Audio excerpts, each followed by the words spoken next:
पश्चिम बंगाल में जहां चुनाव सिर्फ वोटों की लड़ाई नहीं बल्कि वर्चस्व, बदले और खून की राजनीति का दूसरा नाम बनता जा रहा है, एक बार फिर बंगाल की सियासत गोलियों की आवाज से कांप उठी है। शुवेंदु अधिकारी के सबसे करीबी सहयोगी और उनके भरोसेमंद राजनीतिकार और राजनीतिक दाहिने हाथ कहे जाने वाले चंद्रनाथ रथ की दिन दहाड़े हत्या कर दी गई। मध्यम ग्राम की सड़कों पर चली गोलियों ने सिर्फ एक व्यक्ति की जान नहीं ली बल्कि बंगाल की राजनीति पर फिर वही पुराना सवाल खड़ा कर दिया। क्या यहाँ चुनाव खत्म होने के बाद भी राजनीतिक हिंसा खत्म नहीं होती?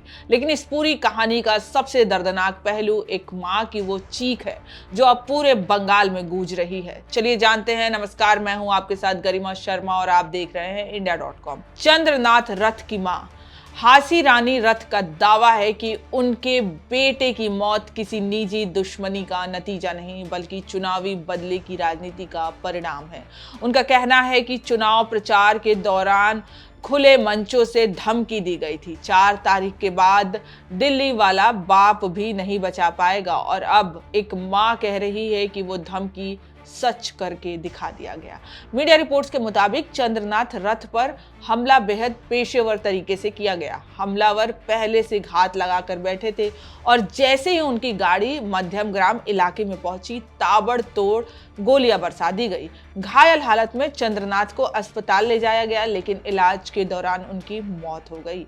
उनके ड्राइवर को भी गोली लगी है और फिलहाल वही इस हमले का इकलौता प्रत्यक्षदर्शी माना जा रहा है। लेकिन इस मर्डर केस ने सबसे बड़ा राजनीतिक मोड़ तब लिया जब चंद्रनाथ की मां हसी रानी रथ मीडिया के सामने आई।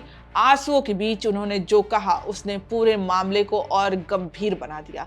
उनका आरोप है कि चुनाव के दौरान कई मंचों से उनके बेटे और शुवेंदु अधिकारी की टीम को खुलेआम धमकियां दी गई।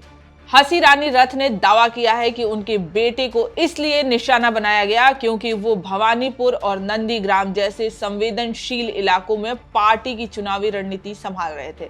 लेकिन इस दुख के बीच इस मां की संवेदनशीलता ने हर किसी को भावुक कर दिया।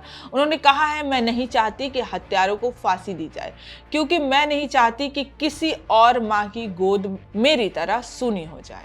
उन्होंने मांग की है कि दोषियों को ऐसी सजा मिले जिससे वो जिंदगी भर जेल की काल कोठरी में रहें। अब जांच तेजी से आगे बढ़ रही है। सूत्रों के मुताबिक पुलिस को शक है कि हत्या के लिए बाहर से शार्प शूटर बुलाए गए थे। हमले में इस्तेमाल कार और बाइकों पर फर्जी नंबर प्लेट लगी थी। इतना ही नहीं, जांच एजेंसियों को कार का चेचिस और इंजन नंबर तक मिटा हुआ मिला, जिससे साफ संकेत मिलता है कि हत्या की पूरी साजिश बेहद पेशेवर तरीके से रची गई थी। मामले की गंभीरता को देखते हुए ममता बनर्जी सरकार ने एसटीएफ, सीआईडी और आईबी अधिकारियों की संयुक्त एसआईटी बनाई है। अब जांच का फोकस कोलकाता एयरपोर्ट पे है, जहां पिछले 24 घंटे के सीसीटीवी फुटेज खंगाले जा रहे हैं। पुलिस को शक है कि हमलावर वारदात के तुरंत बाद फ्लाइट के जरिए राज्य छोड़कर भाग गए। पूर्व वायुसेना अधिकारी रहे चंद्रनाथ रथ पिछले 8 वर्षों से शुवेंदु अधिकारी के साथ जुड़े हुए थे। रामकृष्ण मिशन से शिक्षित, शांत स्वभाव और पर्दे के पीछे रहकर रणनीतिक बनाने वाले चंद्रनाथ भाजपा संगठन के लिए बेहद अहम चेहरा माने जाते थे। उनकी हत्या ने सिर्फ एक परिवार नहीं बल्कि बंगाल भाजपा के पूरे संगठन को झकझोर कर रख दिया है। तो सवाल अब सिर्फ एक हत्या का नहीं, सवाल उस राजनीतिक संस्कृति का है जहां चुनाव खत्म होने के बाद भी दुश्मनी जिंदा रहती है। क्या चंद्रनाथ रथ सच में बदले की राजनीति का शिकार बने? क्या बंगाल में राजनीतिक हिंसा अब सामान्य होती जा रही है? और सबसे बड़ा सवाल, क्या इस बार जांच सच तक पहुंचेगी या फिर ये मामला भी फाइलों में और आरोपों के बीच दबकर रह जाएगा?